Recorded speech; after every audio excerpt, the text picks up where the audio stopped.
Hello friends, निचोड़ classes में आपका स्वागत है। मैं हूं अजय निर्मल। सबसे पहले आपको गणतंत्र दिवस की ढेर सारी शुभकामनाएं। आप आई होप आप सब अच्छे होंगे, खुश होंगे। तो आज मैं 2-3 टॉपिक पे बात करने वाला हूं, जिसमें सबसे पहला टॉपिक है आपका कि डाउटफुल कैंडिडेट के लिए क्या अपडेट है। दूसरे टॉपिक पे आएंगे जो 6 टू 8 का आपका काउंसलिंग होने वाला है। तो 1 टू 5 की जो स्टूडेंट ने काउंसलिंग करवाई है, उनके द्वारा क्या सुझाव उनके लिए दिए गए हैं या उनसे क्या निष्कर्ष निकल के आया है कि 6 टू 8 के जो कैंडिडेट हैं वो अपने डॉक्यूमेंट वेरिफिकेशन को सही कर लें। मतलब कि ऐसा क्या मिस्टेक्स हैं जो वो ना करें, जिससे उनका डॉक्यूमेंट वेरिफिकेशन सही हो जाए। ठीक है, सबसे पहला टॉपिक है, जैसे हम बात करने वाले हैं कि डाउटफुल कैंडिडेट के लिए क्या अपडेट है।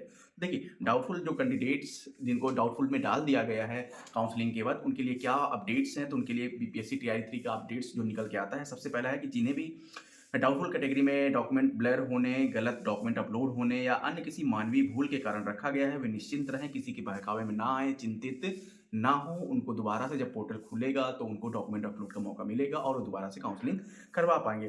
तो लिखा हुआ है आपके लिए प्रथम चरण की डीवी 5/2/2025 की समाप्ति के उपरांत पुनः बीपीएससी पोर्टल खुलेगा और आप लोग पुनः डॉक्यूमेंट अपलोड कर सकेंगे और तत्पश्चात आप लोग पुनः डीवी में शामिल होने और सफल होंगे। ठीक है, तो आपको घबराना नहीं है, आराम से चिल करना है, 5 तारीख तक वेट करना है। उसके लिए बाद आपके लिए डॉक्यूमेंट वेरिफिकेशन की डेट आएगी। ठीक है, जो दूसरे डीवी में असफल होंगे उन्हें डीओ के पास फिजिकल डीवी का भी मौका मिलेगा। अतः उपयुक्त अभ्यर्थी चिंता मुक्त रहें और नौकरी सुरक्षित है। मतलब ये है कि अगर आपने नौकरी के लिए आपने परीक्षा दी है और उससे निकाला है, तो आप घबराएं नहीं। आपका डीवी, दूसरा जो डीवी होने वाला है, मतलब कि जब 5 तारीख के बाद जब रीअपलोड होगा, डीवी होगा, अगर उसमें भी आप अनसक्सेसफुल हो जाते हैं तो आपको ऑफलाइन मौका दिया जाएगा डीओ ऑफिस में जा करके अपनी डॉक्यूमेंट वेरिफिकेशन को सही करने। दूसरी बात हम करेंगे 5 के जो शिक्षक हैं उनसे हमने बात की है, तो उन्होंने 6 टू 8 के लिए क्या निर्देश दिए हैं कि मतलब वो ऐसा क्या करें कि ताकि उनकी जो डॉक्यूमेंट वेरिफिकेशन है वो सही रहे। ठीक है, तो जैसे आप वीडियो में देख रहे हैं, हम 4-5 कैंडिडेट से मिले हैं, उनसे पर्सनली बात की है कि आगे आने वाले जो 6 टू 8 के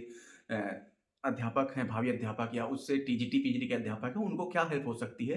तो उनके द्वारा जो सुझाए गए निर्देश है, उनके अनुसार मैं आपको बताने वाला हूँ। सबसे पहले अगर आपको डॉक्यूमेंट सफल बनाना है तो सबसे पहले आपके पास ओरिजिनल एडमिट कार्ड होना चाहिए। क्या होना चाहिए? सबसे पहले आपके पास ओरिजिनल एडमिट कार्ड होना चाहिए, जिसमें आपके इन्विजिलेटर के सिग्नेचर होने चाहिए और आपका स्टिकर जो है वो लगा होना चाहिए। तो इससे आपका प्रमाण होता है कि ये आपका ओरिजिनल डॉक्यूमेंट है, मतलब ओरिजिनल एडमिट कार्ड है, तो आपको काउंसलिंग कराने में कोई दिक्कत नहीं आएगी। ठीक है, दूसरे नंबर पे आपके पास जो आवेदन फॉर्म है, जो आपने फॉर्म अप्लाई किया था टीआई 3 का, वो होना चाहिए। उसके बाद जितने भी आपने डॉक्यूमेंट अपलोड किए हैं उनको डाउनलोड करना है। वो वाटरमार्क वाले डॉक्यूमेंट, उनको क्या करना है, सबको प्रिंट आउट ले लेना है और वो कंप्लीट कर लेना है। तीसरे नंबर पे आपको क्या करना है, आपके पास यदि पैन कार्ड है या पासबुक है, इन दोनों में मतलब कोई है तो लगा दीजिएगा, नहीं है तो घबराना नहीं है, कोई दिक्कत नहीं है। यदि आपके पास पासबुक नहीं है तो वहाँ पे एट अ स्पॉट आपका जो पासबुक है, मतलब कि अकाउंट है बैंक के, वो खोले जा रहे हैं, तो वहाँ पे आप अकाउंट अपना खुलवा सकते हैं, उसको लगा सकते हैं, तो कोई समस्या आने वाली नहीं है।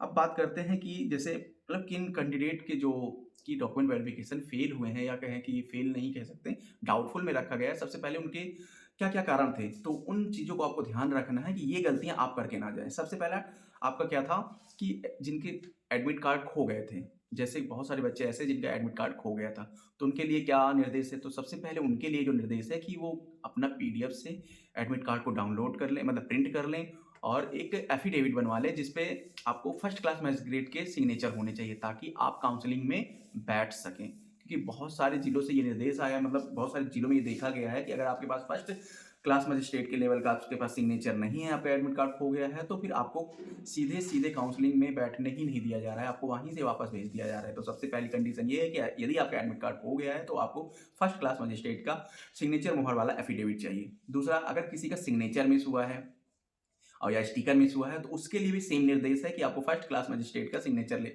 और मुहर वाला एफिडेविट ही चाहिए। तो पहली कंडीशन ये हो गई। दूसरा, अगर आता है आपके डॉक्यूमेंट्स में नाम से रिलेटेड, यदि आपका देखिए 10th का और आधार कार्ड और आपका एडमिट कार्ड, तीनों में नेम सेम है, स्पेलिंग सेम है, नेम पूरा सेम है और कहीं भी स्पेस जो दिया हुआ है तीनों डॉक्यूमेंट में, वो सारी चीज़ें सेम हैं, तब आपका डॉक्यूमेंट वेरिफिकेशन अगले स्टेप में बढ़ जाएगा। और यदि उसके बाद कोई जो हायर लेवल के जो क्वालिफिकेशन है, उन उन डॉक्यूमेंट्स में कहीं भी स्पेलिंग मिस्टेक या कुछ भी होता है, तो आप उसके लिए सिंपल एफिडेविट बनवा सकते हैं और अपनी काउंसलिंग को सफल कर सकते हैं। और जिन कैंडिडेट का मतलब कि आधार कार्ड और हाई स्कूल की मार्कशीट या एडमिट कार्ड में नाम में मिस्टेक है, मतलब मिसमैच हो रहा है या स्पेस के कारण हो रहा है, स्पेलिंग के कारण हो रहा है, या कोई अक्षर या कोई शब्द मतलब जैसे कुमार लगाता है, जैसे राहुल कुमार है, तो मान लीजिए 10th में राहुल कुमार है, आधार कार्ड में केवल राहुल है, तो आपके पास समस्या आने वाली है। तब ऐसे केस में आपको क्या करना है, फर्स्ट क्लास मजिस्ट्रेट के सिग्नेचर वाला आपको क्या नाम है एफिडेविट बनाना है, ताकि आप वहाँ पे जाके अपना डॉक्यूमेंट वेरिफिकेशन करवा सकें। क्योंकि जब आपके पास ये आधार कार्ड और 10th क्लास एडमिट कार्ड के डॉक्यूमेंट्स के जो नेम है वो मैच नहीं करते हैं आपके, ये मैं कैंडिडेट के नेम की बात कर रहा हूँ, पेरेंट्स की या विलेज की या जो एड्रेस है उसकी बात नहीं कर रहा हूँ, सिर्फ कैंडिडेट के नेम की बात कर रहा हूँ। अगर कैंडिडेट का नेम अलग है तो आपको फर्स्ट क्लास मजिस्ट्रेट का सिग्नेचर मोहर वाला ये आपको एफिडेविट चाहिए। उसके अलावा है तो आपको क्या करना है, तो जो पहले बताया वो कंडीशन रहेगी, ठीक है। तो ये आ गई। अब जिन भी कैंडिडेट के एडमिट कार्ड या कहीं भी पेरेंट्स की स्पेलिंग मिस्टेक है आधार कार्ड में या किसी डॉक्यूमेंट में, तो आप सिंपल सा एफिडेविट बनवा लेंगे तो काम हो जाएगा। और उसके बाद आपके सारे वाटरमार्क डॉक्यूमेंट डाउनलोड करने हैं, उनको प्रिंट आउट लेना है और एक फाइल में रखना है और लेके पहुंच जाना है। तो 6 to 8 के लिए मैं आपको दिखा देता हूँ। 6 to 8 के लिए हायर जो टीजीटी पीजीटी आने वाले हैं डॉक्यूमेंट वेरिफिकेशन के लिए, उनको फाइल किस प्रकार से तैयार करनी है मैं वो आपको एक बार दिखा देता हूँ। देखिए, आपको ये एक बंद फाइल लेनी है जिसमें आपको देखिए धागा लगा हुआ है, जिसमें आप अपने डॉक्यूमेंट को रख करके बांध सकते हैं, ठीक है। तो सबसे पहले देखिए, जैसे ये मेरा डॉक्यूमेंट है, मेरा क्या मतलब डॉक्यूमेंट है जैसे बंधा हुआ है, जैसे इसको खोलेंगे तो सबसे पहले देखिए यहाँ पे एक नेम स्लिप लगा हुआ है जिसमें सारे आपका नाम एड्रेस वगैरह सारा फिल है, ये आपको ले लेना है। उसके बाद देखिए ये बंद फाइल है और इसमें ये सारे वो डॉक्यूमेंट रखे हुए हैं अंदर, और इसको ऐसे इसमें फोल्ड करके बंद कीजिए। देखिए आपको डॉक्यूमेंट में क्या क्या लगाना है, सबसे पहले आपको डॉक्यूमेंट में लगाना है आपका ये original admit card. Original admit card लगा देना है, जिसकी आपको फोटो कॉपी लगानी है। इसमें देखिए आपका ये स्टिकर लगा हुआ है, इन्विजिलेटर के सिग्नेचर भी हैं, सारा चीज़ें हैं। तो सबसे पहले आपका डॉक्यूमेंट ये होना चाहिए। दूसरे नंबर पे क्या होना चाहिए, आपका जो फॉर्म है, एप्लीकेशन फॉर्म है, जो आपने अप्लाई किया करते वक्त जो फॉर्म फिल किया था वो आपको डाउनलोड करना है, वो आपको उस पर लगा लेना है। तीसरे नंबर पे इसमें वाटरमार्क डॉक्यूमेंट जो 10th का सर्टिफिकेट है, अगर आपने 12th की सर्टिफिकेट अपलोड किया है तो वो लगा सकते हैं। उसके बाद आपका ग्रेजुएशन का सर्टिफिकेट है तो वो लगा सकते हैं। उसके बाद आपके पास ये डिग्री या डिप्लोमा है, डीएलएड है या बीएड है, जो भी है वो आप लगा सकते हैं। उसके बाद आपके पास सीटेट है, एस्टेट है, वो लगा सकते हैं। आधार कार्ड लगा सकते हैं, आपको लगाना ही है। ये आधार कार्ड है जो वाटरमार्क डॉक्यूमेंट है। उसके बाद आपके पास ये कंपलसरी नहीं है पैन कार्ड लगाना, है तो लगा दीजिए। वैसे ही पासबुक का ऑप्शन मतलब है तो आपके पास लगा दीजिए, नहीं है तो कोई दिक्कत नहीं। इसके अलावा यदि आपने कोई डॉक्यूमेंट अपलोड किए हैं अब वो आप उनको जरूर मेंशन कीजिए उसमें, और आपका डॉक्यूमेंट वेरिफिकेशन सफल हो जाएगा, ठीक है। इसके अलावा आपको कोई डाउट रह जाते हैं तो आप कमेंट में पूछ सकते हैं। तीसरी बात हम करते हैं सीटेट वाले कैंडिडेट की। सीटेट जो 82 पास हैं उनके साथ क्या हो रहा है, जैसे आप 6 to 8 में आप शामिल हैं और आपका सीटेट में 82 है, आप बिहार के कैंडिडेट हैं, तो आपके लिए क्या है, तो देखिए अभी तक फिलहाल जहाँ भी काउंसलिंग हुई है 1 to 5 की 5 दिन काउंसलिंग चली है, वहाँ पे 82 वालों को सीधे सीधे काउंसलिंग से बाहर मतलब डाउटफुल में डाल दिया गया है कि इनके जो नंबर्स हैं वो क्या है, डाउटफुल है। क्योंकि जो आपका डॉक्यूमेंट वेरिफिकेशन में जो सीटेट के नंबर हैं वो 83 नंबर मांग रहे हैं, क्योंकि 83 जो नंबर है वो 55% के रेंज में आते हैं। जैसे आपका 55% जो आपका सीटेट में क्वालिफाइंग होता है वो 82.5 के आसपास होते हैं, तो 82.5 का मतलब आपका राउंड फिगर 83 चाहिए होता है। 82 वालों को बाहर कर दिया जा रहा है, लेकिन 82 वाले चिंता ना करें, इनके लिए अभी भी एक उम्मीद है कि आपका डॉक्यूमेंट वेरिफिकेशन के बीच में ही या उसके बाद आपका एक मौका मिलेगा, शायद 82 वाले जो कैंडिडेट हैं उनको शामिल किया जाएगा, ठीक है। तो आप निश्चिंत रहें, सीटेट कैंडिडेट आपको डॉक्यूमेंट वेरिफिकेशन में कटआउट में डाला जा रहा है तो कोई दिक्कत नहीं, आपको बहस नहीं करनी है, सीधे चले जाने हैं। उसके बाद अब उस टॉपिक को लेके बात करेंगे, ठीक है।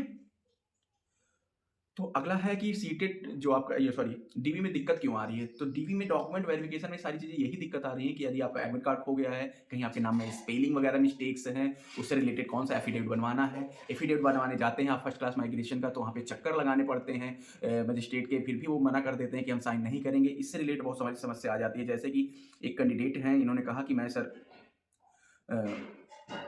कोर्ट जिला कोर्ट गई थी, वहाँ पे लोग बोल रहे थे फर्स्ट क्लास माइग्रेशन के साइन नहीं हो पाएंगे, इसमें बहुत ज़्यादा टाइम लगेगा, लोग नहीं करते ही नहीं, मतलब कि वो लोग करते ही नहीं है, साइन ही नहीं करते, बहुत टाइम लग जाएगा। तो उन्होंने क्या किया, नोटरी वाला ही एफिडेविट बनवा के चले आए। तो ये एक समस्या है कि आप कोशिश तो करते हैं पर वो डॉक्यूमेंट वेरिफिकेशन के लिए जो आपको एफिडेविट चाहिए फर्स्ट क्लास मजिस्ट्रेट का वो बन नहीं पा रहा है। तो उसके लिए क्या करना है, देखिए आपको डॉक्यूमेंट वेरिफिकेशन करवाना है तो आपको क्या करना है, आपको किसी भी प्रकार से करके 2 बार 3 बार जाके उनके सामने कुछ भी मतलब क्या है कि आपको साइन मोहर लेके आना है, क्योंकि आपको डॉक्यूमेंट वेरिफिकेशन करवाना है। अगर आपका डॉक्यूमेंट वेरिफिकेशन उनकी वजह से रुकता है तो दिक्कत हो सकती है, इसलिए आप क्या करें, कैसे भी करके डॉक्यूमेंट वेरिफिकेशन के लिए आप एक साइन मोहर जरूर लेके आएं, ठीक है। तो आज तक की अपडेट में इतना ही। आपके डाउट्स या जो भी क्वेश्चन है वो आप कमेंट बॉक्स में पूछ सकते हैं। मैं इससे रिलेटेड वीडियो आपको बना के अपडेट कर दूँगा और हम बहुत ही जल्द 6 टू 8 की काउंसलिंग के लिए सेंटर पे पहुँच के लाइव करने वाले हैं। वहाँ पे जो भी कैंडिडेट हैं, जो भी समस्या आ रही है, उनसे हम बात करने वाले हैं। आपको ये सक्सेसफुल डीवी के लिए क्या डॉक्यूमेंट वेरिफिकेशन चाहिए, वो भी हम बात करने वाले हैं। और साथ ही साथ जो मल्टीपल रिजल्ट को लेके बात हो रही है कि मल्टीपल रिजल्ट है, तो उसके लिए हम काउंसलिंग कौन से वाले में कराएँ, उसके लिए भी आपका जो भी डाउट्स है वो 27 जनवरी को क्लियर हो जाएगा। हम क्योंकि ग्राउंड पे जाके सारे कैंडिडेट से बात करेंगे वहाँ पे और जितने भी अधिकारी हैं उनसे भी बात करेंगे, उनसे जो रिलेटेड न्यूज़ आती है। वैसे जो कोई कैंडिडेट जिसने 1 टू 5 में आपकी काउंसलिंग करवाई है, 6 टू 8 में फिर उनकी काउंसलिंग हो रही है या नहीं हो रही है, तो वो सारे अपडेट हम आपको वीडियो के माध्यम से देंगे। इसलिए आप वीडियो को ज़्यादा से ज़्यादा लोगों के पास शेयर कीजिए, चैनल को सब्सक्राइब करके रख लीजिए ताकि आने वाले जो भी नोटिफ़िकेशन है आपको तुरंत मिल जाए और जितनी भी जानकारी है वो आप तक तुरंत ही पहुँचे। ग्राउंड लेवल रिपोर्ट हम आपको पहुँचाएँगे। Thank you.